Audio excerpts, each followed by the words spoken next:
ಕಾಪು ಪುರಸಭೆ ಏಕಾಏಕಿಯಾಗಿ ತೆರಿಗೆಯಲ್ಲಿ ಏರಿಕೆಯನ್ನ ಮಾಡಿದೆ.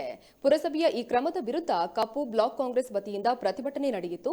ಮಾಜಿ ಸಚಿವ ವಿನಯ್ ಕುಮಾರ್ ಸುರಕೆ ನೇತೃತ್ವದಲ್ಲಿ ಪುರಸಭೆಯ ಮುಂಭಾಗದಲ್ಲಿ ಕಾಂಗ್ರೆಸ್ ಕಾರ್ಯಕರ್ತರು, ನಾಯಕರು ಜಮಾಯಿಸಿ ಪ್ರತಿಭಟನೆಯನ್ನ ನಡೆಸಿದ್ರು.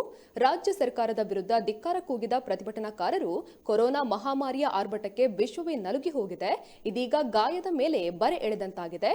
ಕಾಪು ಪುರಸಭೆ ಯಾವುದೇ ಮಾನವೀಯತೆ ತೋರದೆ ಏಕಾಏಕಿ ಎಲ್ಲಾ ವಿಧದ ತೆರಿಗೆಗಳನ್ನ ಏರಿಸಿ ಜನರನ್ನ ಮತ್ತಷ್ಟು ಸಂಕಷ್ಟಕ್ಕೆ ತಳ್ಳಿದೆ ಎಂದು ಆಕ್ರೋಶ ವ್ಯಕ್ತಪಡಿಸಿದ್ದಾರೆ.